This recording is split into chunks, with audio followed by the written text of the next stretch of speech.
Welcome to Transcending Comics, a podcast dedicated to trans representation in comic books, manga, and webtoons, both on panel and behind the scenes. I'm your host, Tommy, and today we're revisiting the world of The Invisibles by Grant Morrison.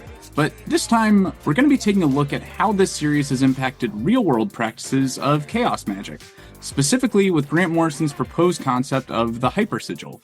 Joining me today for this discussion is an expert on the subject, Grant Morrison's sole apprentice and spiritual lineage heir, Arden Lee, the creator and frontwoman of the indie pop rock band Arden and the Wolves, the writer of the upcoming book, The Gifted Kid Program for Enlightenment, and the founder of the Repatterning Project, a course exploring the way our human operating system forms the beliefs, mindsets, and patterns that inform our choices and our ideas of what is possible. Arden has a long history of interviewing creators, spiritual leaders, and mental health professionals on their YouTube interview series, Peace Talks, as well as the Repatterning Project and its sister course, Myths and Magic. With all that said, I'd like to give a warm welcome to today's guest, Arden Lee. Thank you so much for having me, Tommy. It is a pleasure. I'm so glad you could be here. I've been really excited to hear your thoughts on The Invisibles and some of the spiritual concepts in it, especially after having taken the Repatterning Project. This will be a really interesting perspective on the series to hear. Yeah, I'm looking forward to our talk. I imagine you're in a pretty unique position as a person who's been involved with the world of magic for quite some time, working with hyper sigils and learning directly from Grant Morrison before reading The Invisibles. So I'm curious to hear what your reading experience has been like with the book, coming to it as an experienced practitioner of a lot of the concepts it proposes. Yeah, it's been wild. It's been a great experience because for the longest time, when I set an intention to essentially learn chaos magic and also to heal from a whole bunch of trauma in my past, that took up a pretty good deal of bandwidth. And going through that process and beginning the process of practicing my own magic and having all of the things stirred up that get stirred up when you start doing things like launching sigils, writing hyper sigils, etc., there wasn't really a lot of room for much else. And so I definitely started. My understanding, my knowledge of Grant first came from their disinformation keynote speech, which of course is, cataloged on YouTube. And from, I believe, the year 2000, and watching that in, I want to say maybe like 2015 or so, and getting really inspired and really wanting to kind of dive more into the concepts that they were speaking about. This idea that you could create a sigil, that you could write out a sentence of intention, reduce it down to some of its key letters, and form those letters into a sort of visual art symbol of some kind, and launch that, and that you could change reality. And that to me at the time was just nuts. I'm like, how is that actually possible? How could that possibly be? But everything that Grant was speaking about felt so inspiring and aligned. That sort of thing where the first time that you listen to it, you don't fully understand it, but you know that there is something there and you want to know more. And so I just started doing it and my life started changing. And from there, all of the information that I ended up needing later on to create the Repatterning Project began emerging in my own life. And you get kind of drawn to like, oh, you should read this book, or you should pick up this article, or you should, maybe study with this instructor. That's kind of how the universe starts to work to orchestrate things in the manner that you're trying to have them unfold according to your intention. And so it wasn't really until a couple of years ago that I finally actually, I asked for the full volume of The Invisibles from my parents as a Christmas gift, because, it's quite a hefty tome, and started making my way through it. And by that time, I was studying with Grant, because one of the first sigils that I had ever launched after watching that video, and Grant's there basically encouraging the audience, to go home and do the practice, that classic line that they say in that talk, don't sit here, listen to my bullshit and go home and say, are we the fucking counterculture? Do it. So I took that as almost like a kind of like a soft permission, because, obviously I want to be very careful about how I use magic and use it in alignment with my ethics. understanding that, you know, you don't want to do anything with magic that you wouldn't do in real life. You know, it doesn't exist in some separate world because it does have real world effects. But I figured that, you know, in that kind of like fey trickster kind of a way that's encouraging one's audience to go home and practice magic, I was like, all right, well, fine. Then I want to have lunch with Grant Morrison. And that was one of the very first things that I sigilized for. And sure enough, you know, about 10 months or so went by. And then one of our mutual friends, a photographer by the name of Alan Amato, had a dinner scheduled with Grant and ended up inviting me along, just kind of being like, yeah, I think Grant would really appreciate meeting someone who's into their occult work and not just a fan of the comics. I think you'd have some cool things to talk about. And I was like, wow. So sure enough, it was the three of us and we were out at dinner. And at that point I was like, all right, that's my spell. That's my spell. So, like, sure, it's dinner and, you know, like it's not lunch or whatever. And I've been picturing it just, you know, being me and Grant and there were the three of us. But even so, like I went from not knowing Grant Morrison at all, not even knowing that we had mutual friends. I don't think I even knew Alan when I originally launched the sigil. And so really feeling like I had no connections to this person, going to like having dinner with him. I was like, that's remarkable. I thought like that's that's it. It's done. And then maybe another 10 months after that, I kind of randomly get an email from Alan saying, hey, do you mind if I share your email with Grant? He wants to get in contact with you. And they were going by, you and I have discussed this, Grant accepts all pronouns, but they were specifically going by a he back then. And yeah, so I ended up reaching out to Grant, and it turned out they were interested in having me do some consulting for their Wonder Woman series. They were writing Wonder Woman and they wanted to sort of bring back the old school connection to bondage, BDSM, but to update that and to use, rather than like the old school kind of ropes and everything that was, you know, the classic William, gosh, what's the name? William Marston? William Moulton Marston. Yeah. I believe that's it. Yeah. Rather than the kind of classic William Moulton Marston, like old school takes on fetish, bondage, etc., to update that into the realm of psychological BDSM, including neurolinguistic programming and pickup artistry.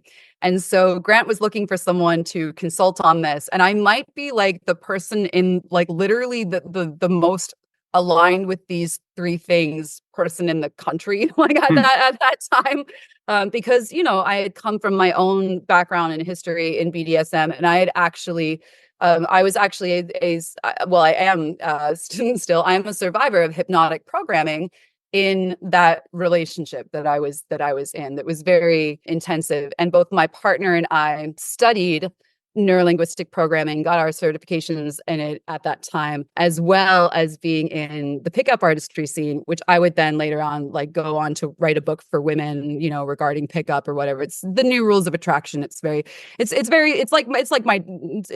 20s. Like I've definitely moved on from that now, but for me being in my 20s, it was kind of a cool thing to do, I guess. Having had that background, yeah, I really fit what Grant was looking for in terms of, you know, someone to bounce ideas off of what that kind of thing might look like between Diana and the villain in that series, Dr. Psycho. I was just about to ask, yeah.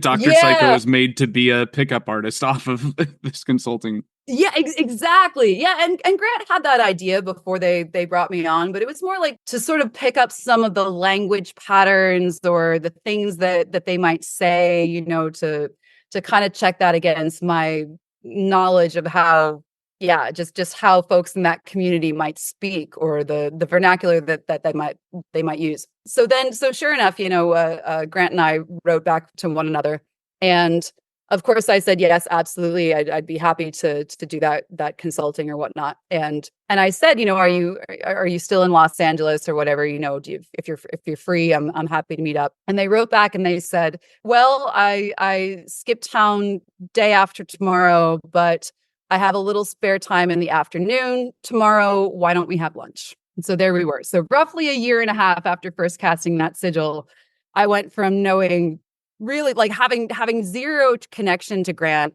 that I knew of, other than having seen a YouTube video, to sure enough having lunch with them. And that was kind of awkward because I felt like I needed to tell them, like, By the way, I hope this isn't weird, but I may or may not have cast for this. And like they were fine with that. Like I figured the worst that would happen is, you'd be bored for an hour. You obviously like taking that soft permission to cast on someone as not permission to wreak havoc in their lives or whatnot. But if you're like, well, it's just lunch, what's the worst that could happen? By the time that Grant and I started our apprenticeship, they were also giving me a lot of these different topics to study. So it's very backwards in some ways that I didn't really start reading The Invisibles until our study together of magic had already commenced. And even then, being, pretty occupied with the text that they were giving me to study or things like that. And of course, like my own work with the Repatterning Project, and also like not having developed really the neural pathways of reading a lot of graphic novels growing up. So it's not as intuitive a format for me. I actually, in some ways, feel very like, gosh, do I deserve this apprenticeship, as much as someone who maybe was like a hardcore fan of The Invisibles for the longest time or whatever.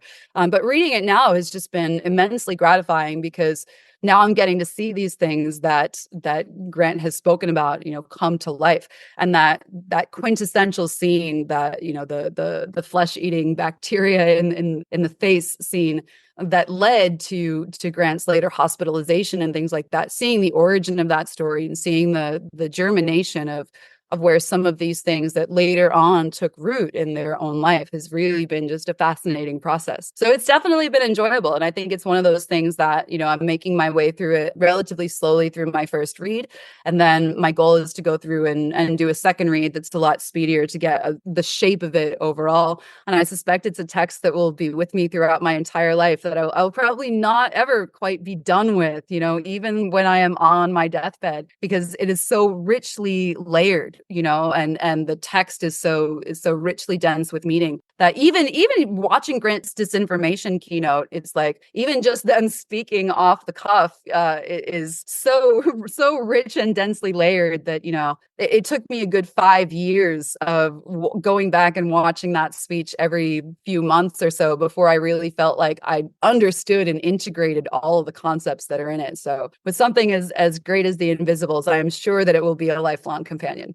Yeah, and I want to put your mind a little at ease as far as that, like not having the graphic novel experience. The first volume of Invisibles it's a dense read with a lot to unpack. Like even as someone who's been reading comics all my life, and yeah, on those multiple layers, like I was really glad my partner Ari was reading it at the time, since like she's a lot more informed on literature and history than I am. So she was picking up on all these things with Lord Byron and B. Shelley and like all these William Blake visual references throughout. So like there's so much that I'm picking up on revisiting those, as well as there's lectures. Like I kind of got set down this path starting at the age of like 18, 19, hearing them talk about their psychedelic experience that inspired the book on Kevin Smith's Fat Man on Batman podcast. And then, yes, I remember that episode. That is a great episode. 10 years later, when I had my own ego death experience and had the realizations of like everyone's the same person, all time is happening at once, all these other things, like the one thing I had to hang on to was like, wait a minute, Grant Morrison talked about this, and like kind of slowly coming back to that, the old podcast, then finding the disinformation speech. And like that was immensely helpful in making sense of an otherwise like indescribable experience that nothing else could have prepared me for. Yeah. What I really feel too is that one of the greatest gifts that I think Grant gives to the world through their work and of course like through their embodied being as well is just permission to look deeper, permission to question things, permission to see the connections, even more so I think than even providing answers. I think what is even more valuable is permission to ask the right questions and permission to explore. And that's actually been a really strong theme in our apprenticeship, is that Grant has really never had any desire to have like any kind of a firm monopoly on the truth, right? Any like, this is the one way of doing it, or this is whatever. They've always encouraged me to ask questions, explore, even when I've come to them with some really ridiculous stuff in magic. Like they'll look at that and be like, well, you have to explore that. And like that came up for you. Well, yeah. Then of course, you're going to want to follow that rabbit trail, or whatever. And that curiosity, that ability to allow people to have their own discoveries and to equip them with all the knowledge and the tools and all the history and the tradition so they can know kind of where things have come from or the tools that are available to them, but then allow them to make that exploration. It's really inspired me as a facilitator as well, especially when you kind of see in a lot of like the coaching industry and spaces like that, and certainly in traditional mental health, where there is this kind of trend toward a firm grasp on authority, it's really allowed me to see how much more beneficial it is to just support people on their own journeys and help them find their own answers, and that you can give your insights and your reflections, as a guide, as someone who is maybe a little further down the path than the people that you may be working with, but that ultimately the greatest gift is that freedom and permission to explore the things that we're called to. Now, as someone who is a bit further down that path, I wanted to tie this back into the episode subject of the hyper sigil and ask, like, from your reading of The Invisibles so far, how would you say that, like, the current Morrisonian view of the hyper sigil, as you've learned it directly from Grant, compares to the way it's used and depicted in The Invisibles? Yeah, well, I think in The Invisibles, that was really the work through which Grant discovered the technology, right? Or was able to notice the patterns in it well enough to be able to define it. That pattern of, wow, I write something into the comic for this character that I've sort of placed as this, self-insert avatar, this international occult man of mystery that I aim to be through, even saying to the point of like, oh, I gave him a bald head because at the time, like, having a shaved head wasn't really cool. So I wanted to put that in there and like actually make it cool. And seeing where all of those things started to show up in Grant's own life, about, I think what they said was about like on a 3 to 6 month delay, generally speaking. Or they've also said that sometimes that, it comes in threes, whether it's like 3 weeks, 3 months, or 3 years, et cetera, depending on how big that overall goal is. And now I think that there's a lot more of an understanding of that tool. I think that it's got to be actually in some ways quite frightening to discover that what you're writing is coming true in the midst of writing something, especially with something like an episodic comic where that deadline is the deadline. Like, your issue needs to come out no matter what it ends up being. You can't just skip a deadline on an episodic comic like that. So the story must go on, quite literally. Like, the story needs to keep being told. But all of a sudden, in the midst of the creative process, you realize that whatever you're writing to your protagonist is happening to yourself. And so that's got to be, in many ways, how do you then balance the story and telling a compelling story with conflict and danger, et cetera, to your audience, while not engaging in an act of self-harm? My goodness. And so now I think that understanding that, I will say, I think the difference quite often between me and Grant is that Grant is very much oriented toward storytelling as, I believe, one of their main purposes in life, is that fiction and works of story, works of narrative are something that has driven them. And that's why, in many ways, like, they were in comics either before they were really in occultism, or at the very least that those things kind of came up together.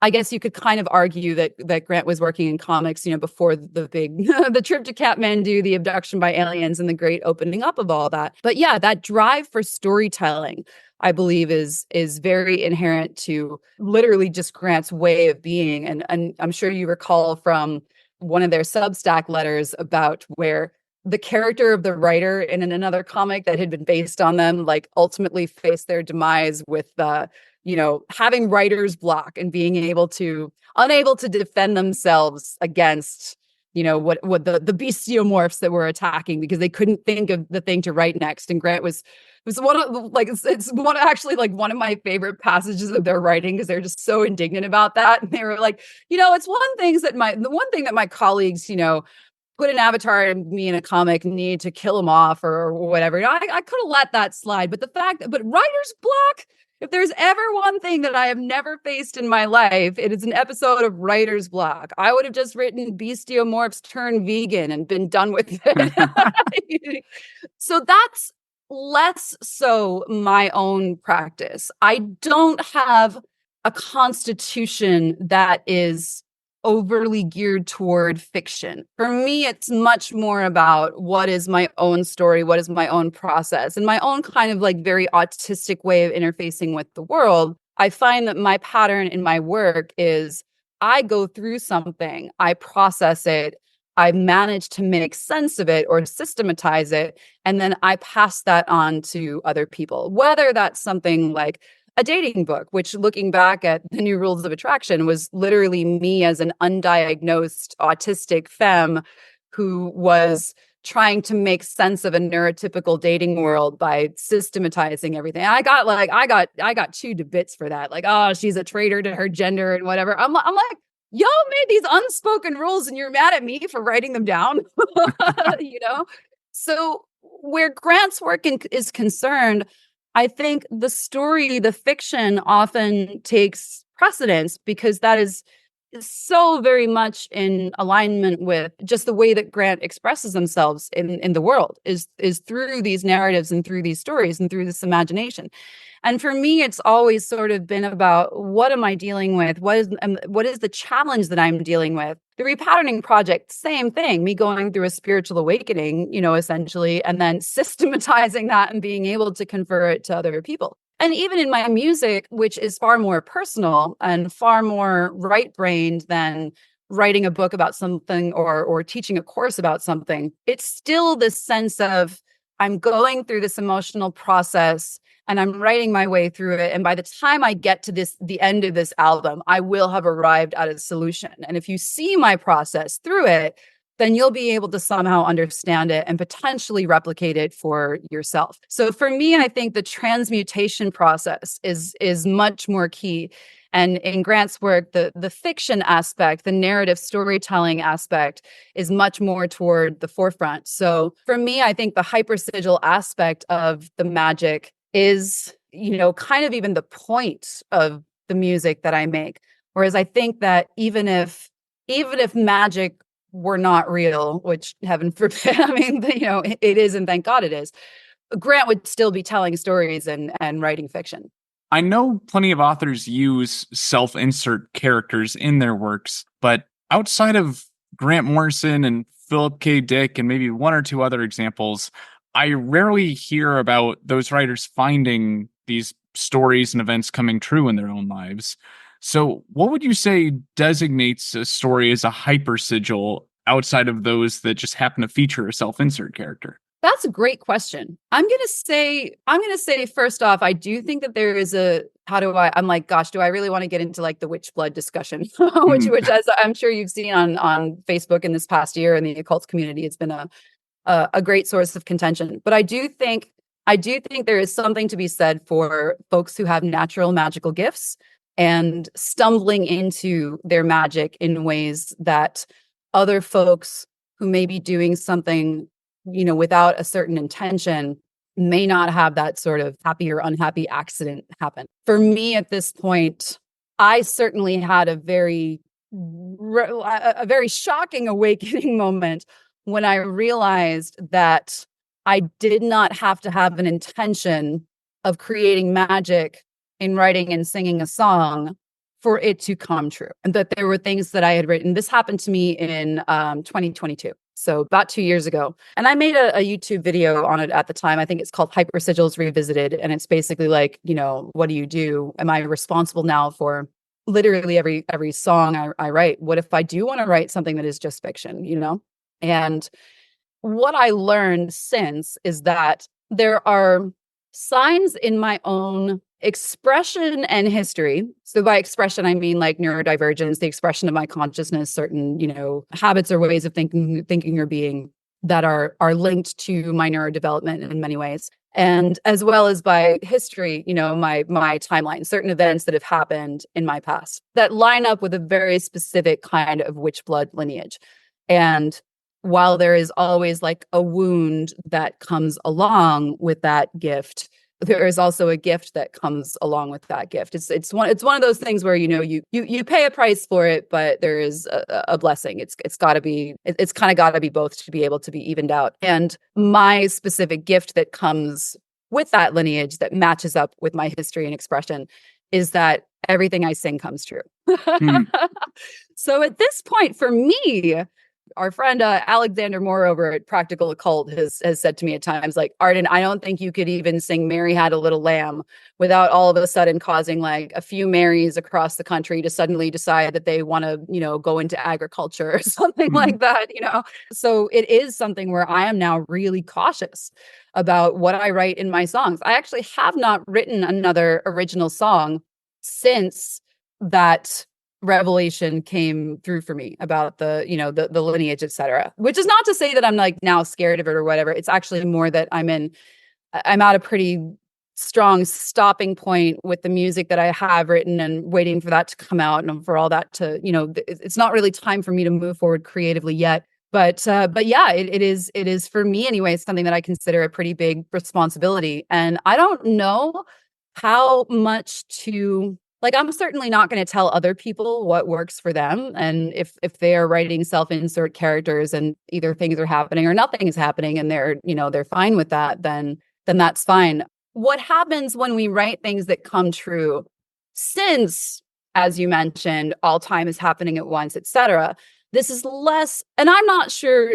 I'm still toying with this idea myself. But what Grant has said to me in the past is that they believe it's less likely to be a direct cause and effect result. And that their phrase was, it's the artist dipping their toe into the river of time and consciousness. Is it a premonition of what is to come? Or is it a creation or a manifestation that you do something and then it happens as a result? And that being in, again, Grant's real strong talent, and I mean this sincerely, with being in the questions, with allowing that to be an exploration, with not needing to pin down and define an answer that might actually limit the possibilities of the fact that it can be both at once. So I hope that answers the question somewhat anyway. Yeah, I think so. It gives me some idea of where intent does and does not play a role in this. But one thing I'm curious is kind of on the subject of revisiting hyper sigils after they've been made and put out into the world. Like, I've heard Grant mention in interviews various attempts at adapting the Invisibles to television, and at times that's come with new ideas and framing devices for the series, like having Robin as the central character and starting the series with them meeting their younger self. And to me, the idea of revisiting a story that's shaped your life like this and nearly killed you, I find incredibly terrifying. So I'm curious about the idea of revisiting a hyper sigil years after its release, or if there even is like a precedent for that and what a creator might expect in doing so. Yeah, what a great question. One of the things I'd like to think about in terms of doing magic in relation to timelines, right? Because I'm gonna make a bold statement and say that almost all magic is time magic, because we're affecting when and how things happen. And one of the things that I often say is that, and even now I don't want to limit myself into this, because as I'm just like, oh, you can't use magic to change the past. Well, actually, I've maybe known some folks who have, or at the very least, you can change the way that the past is stored in people's memories, which will then inform the present in a different way, right?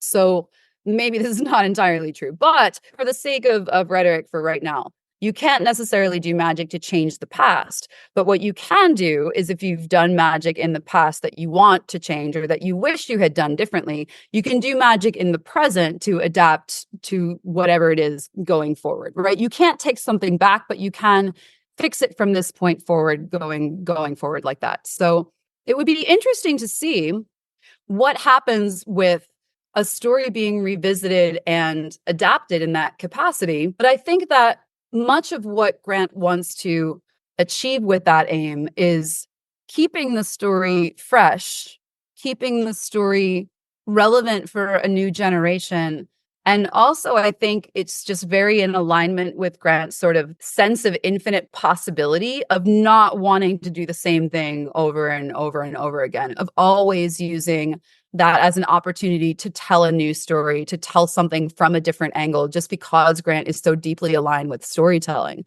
And, and perhaps not with archiving or not with like staying in that same structure, would want to update it, would want to make it something new and more fresh. And I think that absolutely could have effects on their life going forward. I think lots of the stuff that, I got a little scared at first when I when I read Luda, because I was like, oh God, this is about an apprenticeship gone horribly wrong. And Grant being like, oh no, that's just in the novel or whatever. I'm like, oh, are you sure? I had that written down because I have been very curious about that since reading Luda this year. Yeah, I was like, oh no, oh God, what's gonna happen? So thank goodness that hasn't happened. Maybe perhaps that's like a spirit trap, right? Like let's close that timeline in the book and make sure that doesn't happen in real life or whatever. I suppose you could have an intention that was similar to that too. But yeah, it'll be interesting to see how it goes forward. And of course, I also prepared that the two quotes that Grant has given, the one that is, about the hypersigils, the original definition of the hypersigil that I believe appeared in the Disinformation Book of Lies, and back in, again, gosh, over 2 decades now, and what we ultimately landed on in a current definition of a hypersigil going forward. So I'd be happy to share that too, if that's let's hear it. Yeah. So the original one, for anyone who may not have read it or who might need a reminder. So this is how Grant defines a hypersigil. The hypersigil develops the sigil concept beyond the static image and incorporates elements such as characterization, drama, and plot. The hypersigil is a sigil extended through the 4th dimension. My own comic book series, The Invisibles, was a 6-year-long sigil in the form of an occult adventure story, which consumed and recreated my life during the period of its composition and execution. The hypersigil is an immensely powerful and sometimes dangerous method for actually altering reality in accordance with intent. Results can be remarkable and shocking. And so this is from May 2023. So yeah, this is their more current definition of a hypersigil. On hypersigils, after our attempt to define terms, I felt we were getting bogged down in semantics and exceptions that prove the rules. It strikes me that as the originator of the term, the best thing I can do is commit to a definition and leave it to others to agree, disagree, or suggest alternative approaches. The elements you identify, the extended semi-improvised narrative, and the immersive participatory engagement with the story, like riding a wild horse sometimes, are probably key. Hypersigils gain extra momentum from audience involvement and feedback, but perhaps don't necessarily require it, as we discussed. Nevertheless, for me, the feedback is very important and a fundamental element of how a hypersigil works and accrues power. It requires substantial extension through time and considerable commitment from its creator. A sigil represents a single, simple desire. Its work is considered done when the specific desire is manifested. A hypersigil elaborates and multiplies. It puts out shoots and flowers, grows and changes over time, and finds new ways to express and unpack the basic intent. If a sigil is a sentence, the hypersigil is a novel. A painting is a sigil. A gallery show is a hypersigil. An individual song is a sigil. An album or a collection of songs would be a hypersigil. Debate and discuss. In the end, practice is the thing. As ever, our basic rule of thumb is that practical experimentation will yield more useful knowledge than wrangling over terminology. I know you've mentioned that your albums have worked for you as hypersigils in the past, or that's kind of been your primary medium for this. Would you say you weigh one way or the other as far as like that audience participation goes in the use as a hypersigil, or like what's your experience with their use been in the realm of music? Yeah, I think actually that Grant's spot on, that the audience feedback absolutely adds energy to the journey. And in a way that's also, I think, a little frightening, and I would imagine vertiginous if I were, to be involved in that. To do an episodic comic is to release each issue without really knowing perhaps where exactly the rest of the story is going, which really requires a deep leap of faith. And for me, my albums are journeys through these things that I am transmuting, and they don't receive audience feedback until they are out. And so, yeah, we did get into a discussion about how much is that audience participation necessary to the process. But what I came away with from that discussion was actually that it's true, because when you look at something like The Invisibles that really was remaking Grant's life as it happened, that clearly was coming from that release of the issue, and then, again, the witnessing and the feedback from the audience and the adding energy to it by the witnessing. The more people seeing it, believing in it, the more energy is added to the intention of its manifestation.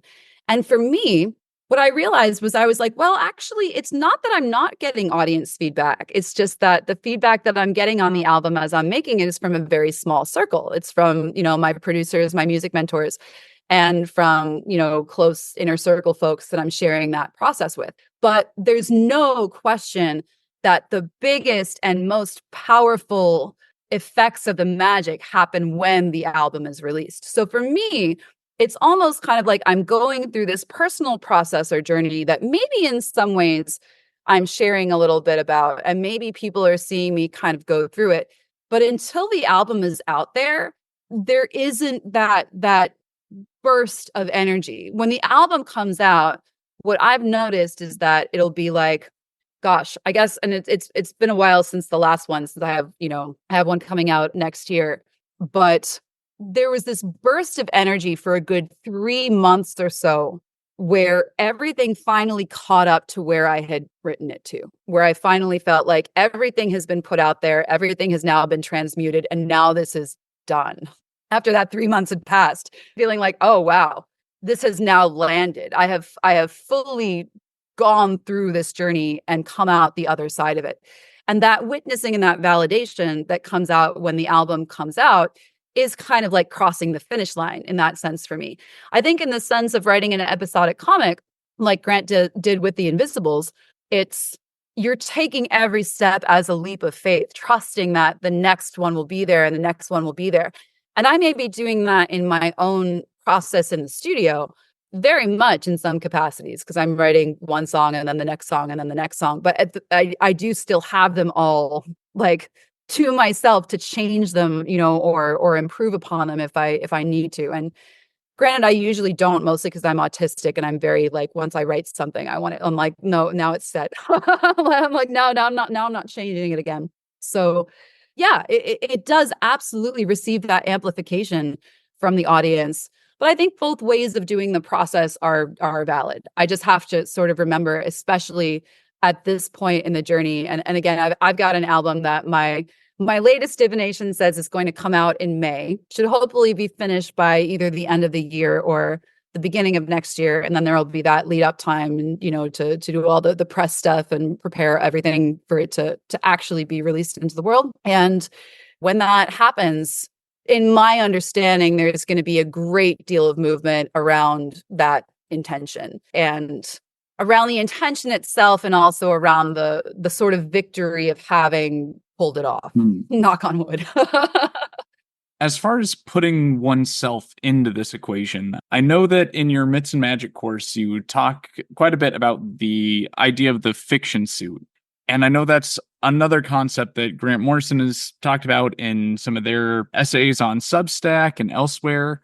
So could you tell our audience a bit about the fiction suit and if and how it relates to the idea of the hyper sigil?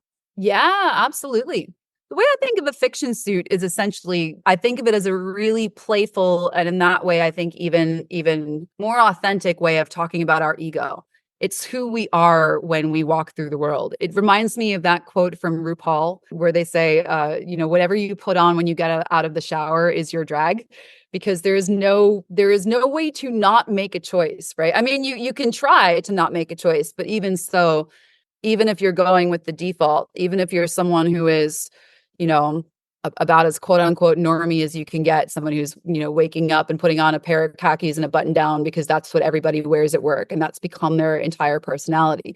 You cannot escape that you have still made a choice by not quite making a choice. So the idea of the fiction suit, I believe, is making it a more conscious and intentional decision that the way that we are walking through the world is a character that we write for ourselves, and that the most authentic way to live is writing the characters that feel most true to ourselves, that feel most like we want to be, like our favorite way of being in the world. But that ultimately, even taking that sort of authenticity into consideration, a fiction suit is something that we can have multiple ones of. We can look in our closet and decide, who do we want to be today? And that's very in alignment with the things that Grant talks about in terms of, say, when they were growing up, feeling like, in their words, that you could kind of be anything. And Grant was, in that regard, fortunate to have physicality that was very versatile and flexible and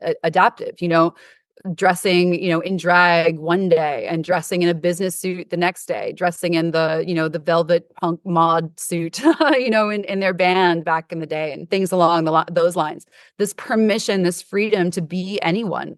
And when we allow ourselves, I think this is really interesting in terms of Grant's relationship to plurality as well, which is an identity that they have been exploring ever since they came out into this larger discussion about the they, them pronouns, et cetera, is this idea that you can be these multiple selves, and that if you do feel this sense of possibility, that maybe there is this sort of breakdown of the ego that many other folks who get, and you've taken the repatterning project, so you understand what it is to get stuck in your patterns and habits, and to have those things create a personality for you sometimes almost by default.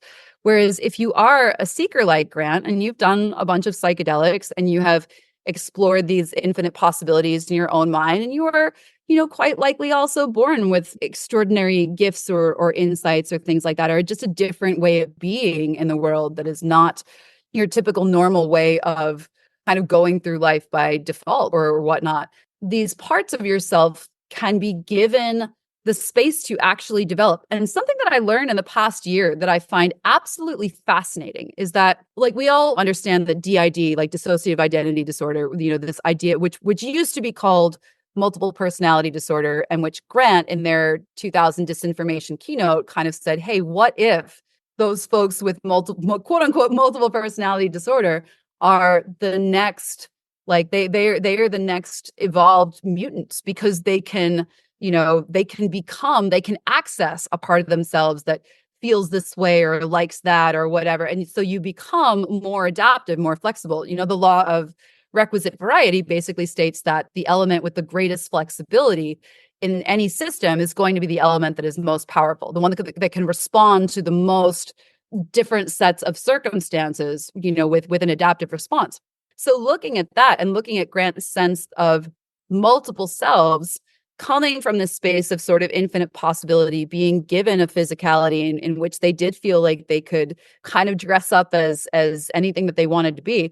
This fascinating thing that I've learned about DID this year is that not only is it, typically caused by trauma, right? We have a trauma that happens to us, and if our psyche cannot hold the weight of that trauma, it can split into these different parts, so that one part will like hold the trauma typically, and another part will like manage the everyday day-to-day tasks or whatever. And there's infinite permutations of how this can express itself in a person, depending on the kind of things that they've been through in their own life.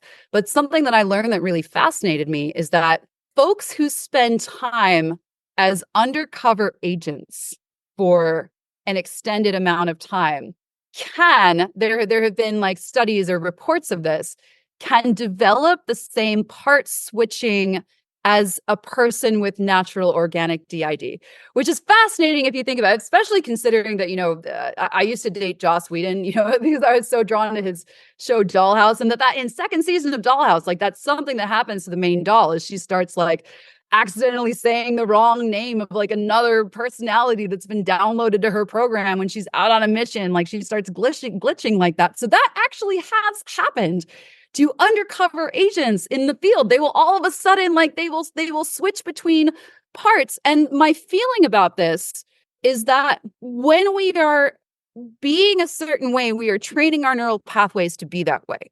And that is how these parts can develop in response to trauma, because all of a sudden we need a part to do this function, another part to do this function, and they both serve these different functions. And then those neural pathways grow in some ways, sometimes apart. They can almost even be at war with each other with their different interests, which I think that's what makes DID a disorder. If it is a disorder, is not having parts, it's that the parts are not getting along with one another, that they are essentially a dysfunctional family in the body of one person. And so if we look at the possibility that Grant was someone who grew up and kind of trained in many ways all of these different selves just by exercising them, by giving them expression, then that is something that in some ways could create those multiple versions of our ego. And of course, by ego, I just mean like who we are when we walk through the world, or what is our sort of external presentation. What is the drag we're putting on that day when we get out of the shower? But it really can. And we know so little about consciousness. So, keep in mind, I'm spitballing here, but it is based in things that I have observed or read about, and is something that I believe is worth exploring. Just that idea that training these neural pathways is enough to create these other selves, and how much we have to have separation between them, which, say, for someone with trauma is going to be an extreme amount, because that may be keeping them safe from having to process the full memories, to someone who is an undercover agent, where it's like they might know that they have these two different parts, that one has actually been artificially created so that they could go on their mission, right? So they actually have knowledge of what is happening. But even then, they have to commit so hard, or, you might get shot by the enemy if if you don't commit to exercising those neural pathways in that role. To someone like Grant, who doesn't have those stakes around it that would create the amnesia between them, but rather has this sense of infinite possibility and can play with all of these kind of different fiction suits and take them out and try them on for a day, and then put them back. You have a gentler sort of transition between those parts, and more of, because they're created in more of an atmosphere for play and creativity rather than for survival, either of the spy kind or the trauma kind. Wow, that was a long and involved answer to that. No worries at all. Very detailed. And I feel like that was a nice mini lecture on the fiction suit given for the audience there. And I feel like there are elements of it are a little bit inherent to the trans experience, or at least bits that most trans people can relate to there. Though I hesitate to describe it as fiction or drag necessarily, but like I remember my first month or so being out, or my first night going out femme presenting, like all of a sudden that totally changed the way I was treated and who I was resonating with and being drawn to. Like, I know there are inherent risks to presenting as a different gender when you first go out, but at the same time, it totally changes the type of person you're exposed to and opens you up to connect with the kind of people you would like to be in community with. And I think of those first several nights, or even just that first month going out femme presenting, like the people I connected with there very much shaped the kind of person I became over those first 2 years. And really, like, I think it's as that time progresses that people have to really think about if this first new form that you're presenting out into the world, and like how that immediate response has shaped it. Like, is that the form you want it to be going forward, or do you continue to shape it into different things? Or like, I've very much enjoyed having the benefit of having the opportunity to go by different names, like what the government knows me as, what I go on by on my podcasts and comic books, and what I use interpersonally or at work can all be different names, and different things can be associated with that version of the way I'm presenting. So while I don't like to see any of them necessarily as fiction, except maybe the work one, I can very much relate to like using that way you dress and present yourself to the world as a means of navigating what shapes your life and who you become. Yeah. Well, one thing that I can relay that Grant has said in the past about, especially about sort of being included in the trans and non-binary discourse, is that their understanding of the trans experience is that it's a revealing of self. It is becoming more yourself. So it's stripping away certain layers that don't resonate with who you are authentically and becoming that authentic self. And that for Grant, in their experience of their own multiple fiction suits, that it's more about a release on any need to orient themselves as one thing and to see it as all these possibilities, to be able to be this, to be that, a more fluid self. So it's actually less about becoming the true self, and it's about having the self be kind of like a gigantic thing that can almost be kind of anything in that regard. But I do, I do certainly see where when you are coming out into the world as a new self, and I've dated trans folks who have been at in some stages of that process. So I've gotten to witness it. I'm non-binary myself, but I'm privileged in that I am cis passing and I don't experience any gender dysphoria. For me, it was a realization that there is a real non-attachment to my gender. When I realized that I'm more attached to my height and my frame than I am to my gender, I realized I might be non-binary. Like I would feel more dysphoric if I were like short and stocky than if I were born male. I'm more attached to the shape of my body than I am to my own gender. So I was like, yeah, that probably means I'm non-binary. So I can't speak to that trans experience myself, but from what I've seen in other folks, it really is an opportunity to create yourself anew on purpose, which is part of why I hope the Myths and Magic course was useful in that way, because it ultimately is about granting that permission and also knowing that this is inevitably something that will evolve and shape over time, that we're never these static beings. And we can feel so much pressure, I think, to when we come out into the world, especially as a new self, whether that's being trans or even whether, honestly, and I hope I don't sound like I'm minimizing it through this, but whether it's even like starting a business, like, like being like, do I commit to this logo? Do I commit to this brand? Is this something that I'm going to want to stick with long term? There's that pressure of being like, do I have to come out as a fully formed being? Do I trust myself to know at this early stage of my journey what I look like, farther on down the road? And I think it's a balance with those things where certainly taking all that into consideration is, a kind thing to do for ourselves. And at the same time, there's so much that we cannot know about how our evolution will take place. And I'm sure we'll always look back and be like, oh, look at me thinking I knew everything and how much more evolution I had to go. But to be gentle with ourselves and knowing that aligning with whatever feels most authentic to us at the moment is always going to be the path to our greatest growth. As far as like that presentation goes and seeing that version of yourself you want to be in the media or elsewhere, I'm curious if in visiting the Invisibles now, like, is there a particular character you see in the book that you particularly identify with or relate to? That's a good question.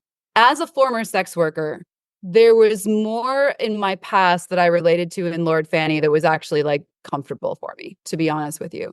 And I'm very lucky that even in my experience as a sex worker, it was not nearly as bad as a lot of other people's experience. There's a lot of ways that it could have been a lot worse, and clearly for Lord Fanny it was a lot worse, but there were ways that I looked at that character and remembered what it felt like to not count as a person when you're in the room with a bunch of rich people who essentially have you there for entertainment, who know in some ways that you are disposable, And, back when I lived in New York, I worked in strip clubs for a little while, somewhat as a means of survival, because I had some serious financial traumas happen to me. Like, yes, I wouldn't have been out on the street. I had parents that I could have moved home with and chose not to for whatever reason, because I felt like in order to not be a failure, I had to stick it out and make it work or whatever. But yeah, during that time, I remember literally being like pushed off of a chair, like sitting down like very delicately on the arm of a chair next to a potential customer to strike up a conversation, and literally being pushed off of it, like just like, you are not a person, you don't count, going into the VIP and and being sexually assaulted and just that, like, people just don't care, just like there's if you were even to try and like make a thing about that within the club, like they'd look at you and be like, yeah, like if you need security, like, well, well, whatever. But what did you expect? To the point where, even getting assaulted by security, I was sexually assaulted by, the bouncers there. I was, proposed to, or I proposed to, that's rather, but, in saying like, hey, how can I show up better for work to get introduced to some of the more higher paying clients, and having a very unsavory answer told to me and things like that, where it's just like, you are treated as less than human. And it really did a number on my psyche for a long time, because again, this from repatterning, it's not necessarily even the ways that we inherently feel about ourselves, or that we inherently see our own value. But if the world keeps responding to us in this way, it can create this cognitive dissonance where I knew that I was smart. I knew I was attractive. I knew I was valuable in all these ways. But when you keep showing up to the same environment every night, and you keep receiving this kind of treatment, and especially, during times when I was single, because it was like, I'm getting my energy depleted, and I have, there's no experience that I have in my life right now that actually fills it back up. And every experience of intimacy that I'm having is this like disgusting caricature of non-intimacy that happens in the VIP or whatnot, and yeah, reading some of Lord Fanny's narrative and just being like, oh God, like I know that feeling. I didn't have it nearly as bad as they did in the comic, as, some of the real brutality that they experience, especially being trans. Right. And I feel like that's true in real life too, where if someone is a trans sex worker, they're going to have a lot more risk than I am as a cis woman in a strip club, or a, non-binary person who thought she was a cis woman in a strip club or whatever. So I want to be clear about that. But yeah, there was some real discomfort that came up for me at some of those parts, being like, oof, I forgot that I knew what that felt like. Yeah, there's a lot in the character of Lord Fanny in the present that I can really relate to, just in like her boldness and like taking it on the chin from like a lot of people that don't understand her, and just still being really strong and confident. But I haven't gone through anything like her hardest moments in the past. So I'm like, yeah, maybe I'm a bit closer to the catty other trans people at the club talking about their sex life, or maybe I'm just that person that King Mob picks up in the car and goes off about some conspiracy theories. Now the internet is connecting everyone's mind or something like that. But no, there's a lot I love about that character, and as such like a foundational early representation of a trans woman in comics, like I'm obviously here for it anytime a issue is giving her special focus, and she's probably the one I'm most excited to keep seeing and learning more about as the series progresses. Yeah, her initiation scene was just brutal. That idea of like, yes, you have been chosen and you are to be initiated into this line of magic, but you have like the worst job, that you're initiated into filth, into this drudgery or whatever, and serve the seedy underbelly. And yeah, when you spend a while as, and I was a pro dom, and then I went on to, to being a stripper and whatnot. And again, it's harder to say, well, yeah, I guess actually it is the reality that actually the more money is being thrown around, sometimes the seedier it is. It's just more covered up, That was actually my experience in strip clubs too, is that the first one that I worked at was actually kind of like, it was kind of this shitty little club just off Times Square, where you would think it would be like real. But oh no. The stuff that went on in like the high-end strip club with all the business, oh, that was way worse. We had cameras in the room back there, If I even tried to do too much in the so-called seedy Times Square club, like I would be, oh, you can't do that, dial it back or whatever, have some knock on the door. But yeah, in the higher end ones is actually like where you see a lot worse stuff happening. Yeah. So I know you have a deep familiarity with the Invisibles, Wonder Woman, Earth One, and Luda as far as Grant's work goes. But is there anything else among their comics work or their work elsewhere that you're really drawn to, or like that you're a particular fan of? I mean, for me, it's always been first and foremost about the magic and the occultism, and that essay, of course, in the Book of Lies, which just just opened up so much incredible possibility as well. And of course, Luda as well. Really, really enjoying getting to read some of Grant's flights of fancy in prose, in a novel. And even then having to pause every couple pages and look up a reference or a word or whatever. It was remarkable how much that book is like actually a treasure hunt of concepts. Was really, really lovely. But yeah, that and Wonder Woman for sure. And I have several other comics. I've read Annihilator. I also have Batman and Son hanging around my bookshelf and stuff like that. But yeah, it's always predominantly been about the magic for me, about the transformative potential of narrative magic. Yeah, and I did pick up the Book of Lies based on a recommendation in your YouTube videos, and yeah, their opening or their forward and their essay in it are both great, and it did seem like a great starting point for a lot of magical concepts. And there's also a lot of fun people that I don't associate as much with that brand of spiritualism, like the Terrence McKenna essays, and there's other artists contributing to it that I just thought had really fun ways to frame the shape of the universe, or ways to think about the world that were beyond just here's how you do magic. It was a very mind-opening book so far. Yeah. Oh, I'm so glad you're enjoying it. Now, for those that like the Invisibles and enjoy hearing about the concepts in it and want to keep learning, what other creative works would you recommend from your perspective and from your knowledge of various spiritual concepts and artistic works? What a great question. Let me pause and think about that for a moment. I hate to invoke the other creator's name, but one that's been really helpful for me recently is Promethea by Alan Moore. It's been kind of interesting. I've been doing this deep dive into Rachel Pollack's work and looking a bit into the spiritual side and her work in tarot, and her tarot books even sometimes reference Promethea, because that one goes through a very narrative breakdown of the major arcana, as well as the different Sephiroth and the Tree of Life and Kabbalah. And I'm only about halfway through the series, but it's helped having this solid narrative that I can tie a lot of these concepts to, or some visual aspect of it. So it's not doing a Wikipedia deep dive or getting knowledge blasted with it in one essay. So I think for those that want to get into the spiritual side of things, that's a good starting place. The Midnight Gospel, which has a number of great interviews with people on the magic side, Damien Eccles and some other really cool people in the realm of mental health and spiritualism, a death doula, and it's one of the best unscripted animated shows I've ever seen. And yeah, I think I just want to push that on everyone because it's amazing. Nice. Cool. What's funny actually is that back when Joss and I were seeing one another for Christmas one year, he gave me a copy of Lost Girls, which of course is also an Alan Moore, which probably should have been a sign. Yeah, it's funny because and this from Myths and Magic too, that I've always considered that.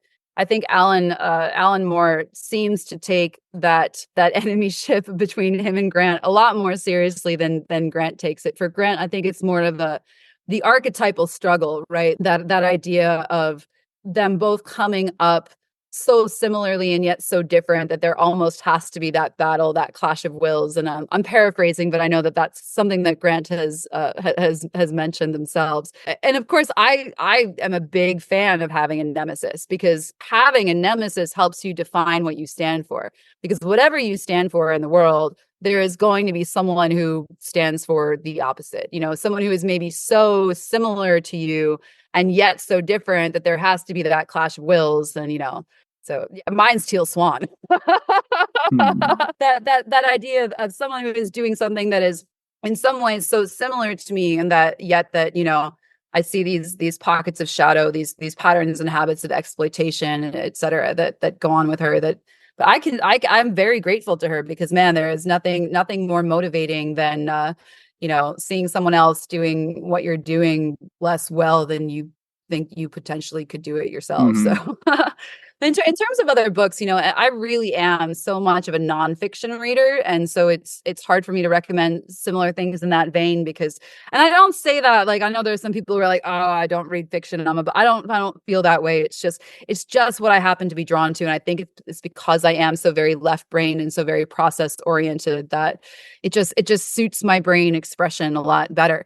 But I would certainly recommend Condensed Chaos by Phil Hine. I think that Phil Hine writes a lot of really smart things about chaos magic. And that book, which I came to kind of after going through my repatterning, because, I learned all the, even though the Repatterning Project is not, it's not really like I'm sitting there and I'm teaching you chaos magic, right? But I kind of am because I'm teaching the nuts and bolts of how our beliefs and patterns form and how we can go back in and rewire them. But that's from, a trauma-informed perspective, like an addiction research-informed perspective, for looking at our deep habits and patterns and those neural pathways and how we can, use our own agency to rewire them, which is essentially the foundation of chaos magic, which is choose the beliefs that lead to the outcomes that you want.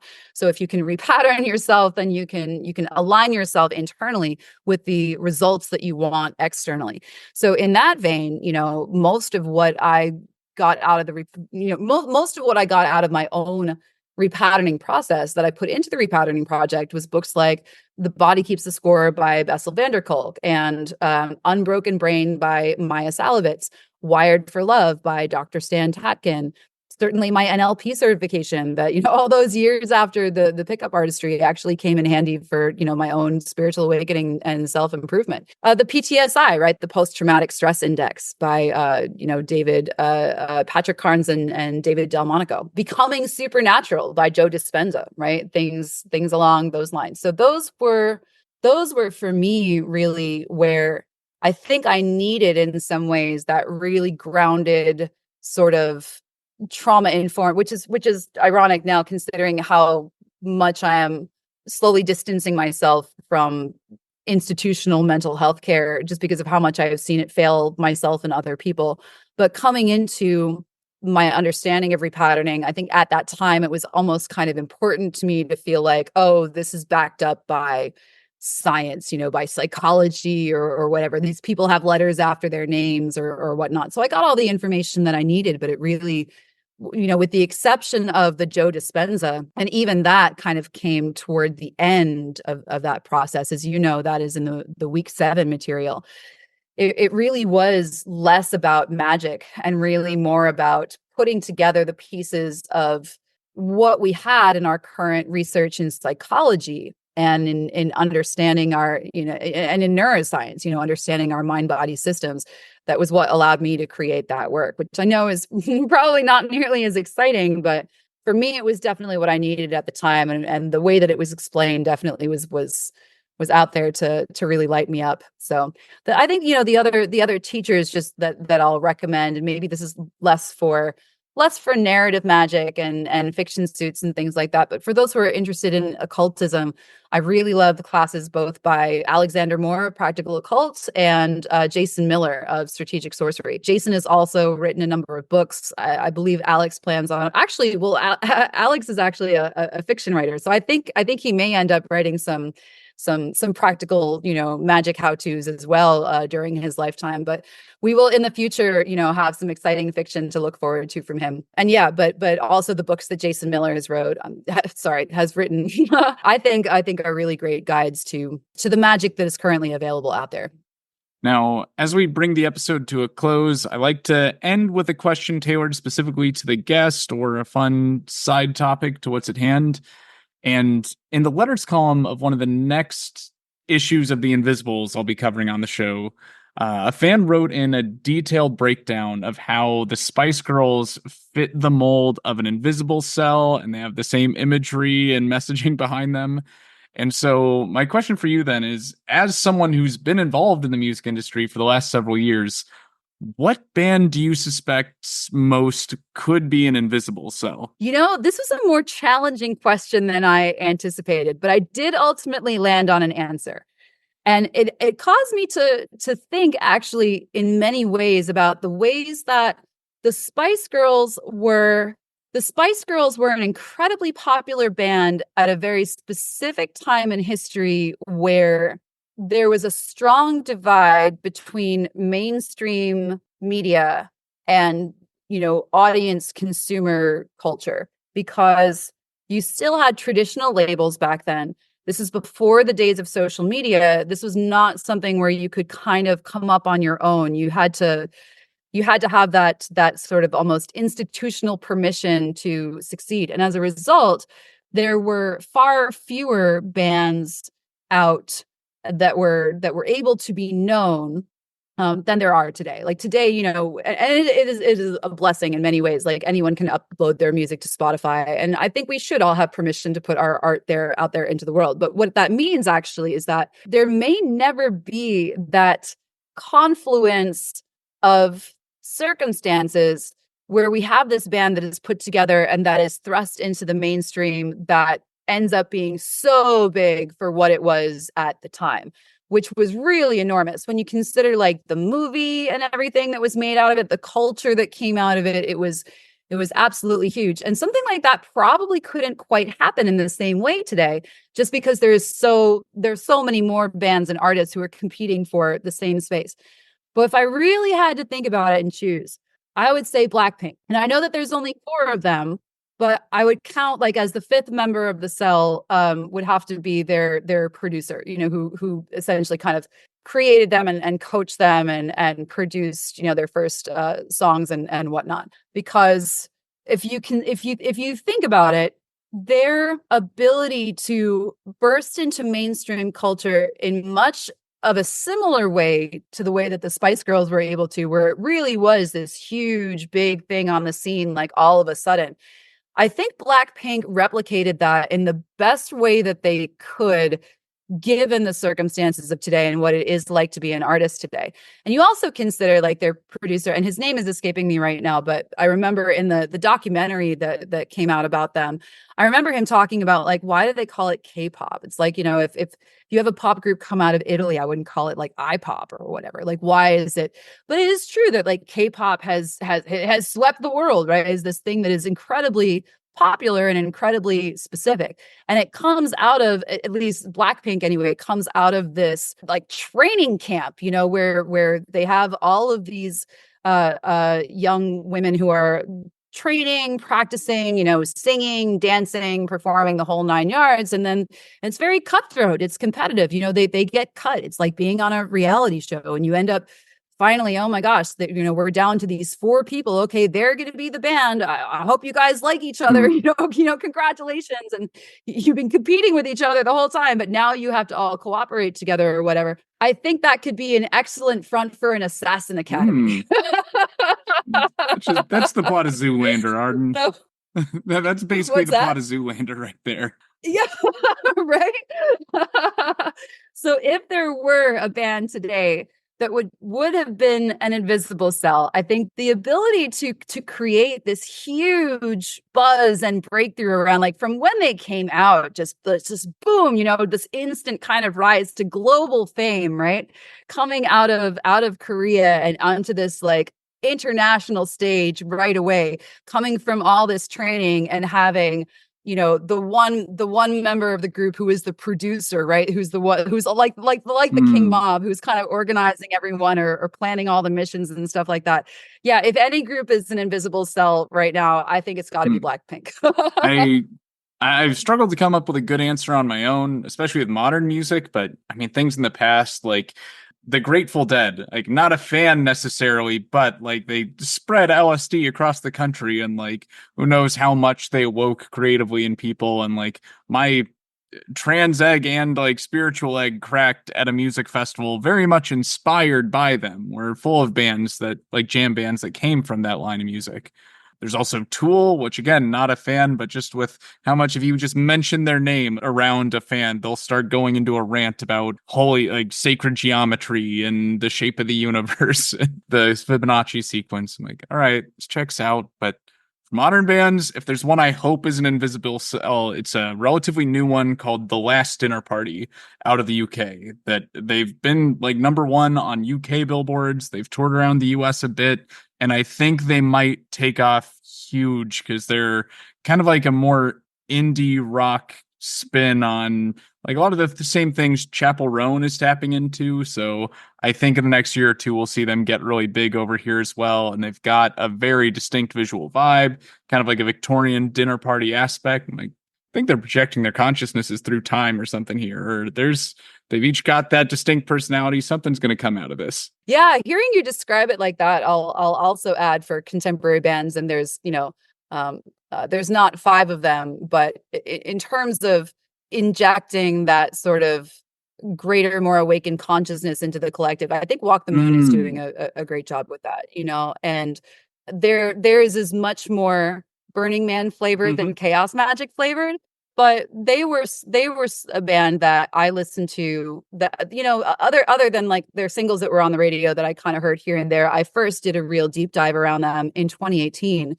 And for me, that was like, my last EP, Who Can You Trust, had just come out. And it was like, I was teaching the very first round of the Repatterning Project. And I was having this sort of internal conflict of like, wow, how am I going to write music? It's so funny looking back that this was even a question in my mind. But I'm like, wow, how am I going to write music that is still interesting if I am divorcing myself from all this pain and trauma that I've been through in my past? What am I going to write about? What is my music going to sound like going forward?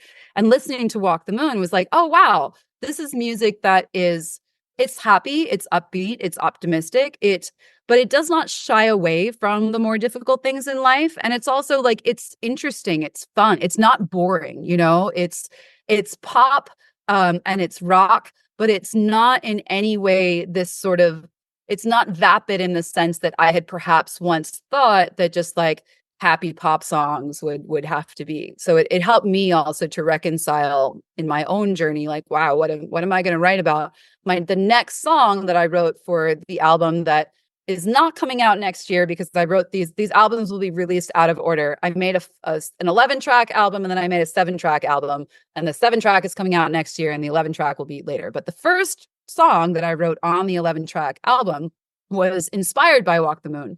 And I ended up being through some miraculous magical circumstances, including a last minute raffle at an ecstatic dance event. I ended up collaborating on that song with Nicholas Petrika from Walk the Moon, who in the middle of this fundraiser for the Amazon raffle that we were doing, walked up onto the stage and was like, "Hey, I'll donate to this raffle, and I'll give a day in studio with me to like create a song together or whatever." And oh my gosh, that rules. Universe works in mysterious ways. I actually didn't win that one. I won 2 other things though. And the person who won the session with Nicholas was actually a former retreat attendee of mine when I thrown like my very first witchcraft retreat back in the day. And so and he was like the only other person I even knew at the event. So of course I went up to him and I'm like, Pete, do you want to trade my 2 for your 1? And he was like, oh yeah, sure, that makes sense. I was like, oh my God. So yeah, it was wild. It was absolutely a wild experience. But yeah, talk about magic happening and coming up like that. But yeah, I think Walk the Moon is doing a great job in terms of bringing those possibilities or those options that are available to us, at looking at life from a higher perspective and incorporating their spiritual beliefs into contemporary pop rock music in a way that is really aligned and integrated and doesn't feel pandery, doesn't feel like it's trying to be a thing. It's just authentically the thing that it is. Now, as for the listeners that want to keep track of these albums or be there when they finally hit, where can they find you and your music online? Yeah, pretty much anywhere where you can stream music. So Arden and the Wolves, Spotify, Apple Music, Bandcamp, all of that good stuff. And I'm not one of those people who I'm like, oh, you must buy it, you must download. I don't care if you stream it. That's that's absolutely fine. That's what it's there for. And yeah, the next album, there is not a hard release date for it yet, but if my divination is correct, it is actually supposed to be linked to another event that is happening in May. So it's supposed to come out sometime in May, and it's supposed to be, if my divination is correct, it's supposed to be anchored to that spot on the timeline because of something else going on that month. So that is the best prediction that I can give. I'm excited for that one. That one certainly is a lot heavier. Although I wasn't like creating that heaviness for my like the sake of having, heavy. And it's not even heavy as in like industrial. It's actually quite bluesy, but it's got like a real weight, a real gravitas to it. There's a lot of deep emotional alchemy in that album, and it deals with a lot of kind of dark emotions. Dark is like grief, grief, trauma, heaviness, and things like that apparently needed some transmutation before I even really fully understood them. So I'm excited about this one. It's got this sort of like Southern Gothic bayou, kind of blues. It's what I get for writing a blues album, basically. So yeah, I'm excited about that one, and I'll be grateful if folks listen to that and then let me know what they think of it. Now, any other upcoming projects you'd like to plug before we wrap up? Yeah, just the next 2 rounds of the courses. We've got Myths and Magic coming up starting on October 20th. And that is the 4-week course in narrative magic. So that's much, pretty germane to the stuff that we've been talking about today about fiction suits and hyper sigils and writing the life that you want so that it comes true for you, living intentionally along those lines. And then the next round of the Repatterning Project, which is the 8-week course in, adapting your beliefs, patterns, habits, and mindsets that you may have had imprinted by your experiential, whether it's your trauma conditioning or just experiences that you've had throughout life, and rewiring those so you fit your internal alignment to match the life that you want for yourself. That will start up in January sometimes. Typically, I start that one in late January. There's not an official date announced for it yet, but can sign up for the mailing list at therepatterningproject.com if you want to be notified, or you can find me on Facebook. And you can join our free group, the Repatterning Parlor, where they can also come and say hello to you, as you are also a member there as well. So that's where all that will get posted eventually. Thank you again, Arden, for joining us on the show. You've definitely impacted the way I'll be viewing the Invisibles going forward and shaped how I understand the hypersigil. Well, thank you so much. It's been a pleasure. Thanks for a lovely, engaging conversation. And it's always a pleasure chatting with you. And the stuff we've been able to chat about, whether it's been in container or whether, on a podcast like this, or even just like posting in the parlor or whatnot, it's always been interesting and engaging. And it's so cool seeing the journey that you've taken over these last several months and the accomplishments that you've managed to accrue for yourself so very deservedly, as well as some of the things that you've transmuted, that you've moved through, some of the things that you've left behind, some of the things that you've called in. Just an incredible amount of movement. So I was not surprised at all that today's conversation was equally as delightful and stimulating. And yeah, I'll look forward to people hearing the podcast. Thanks again for having me on. Of course, that means so much.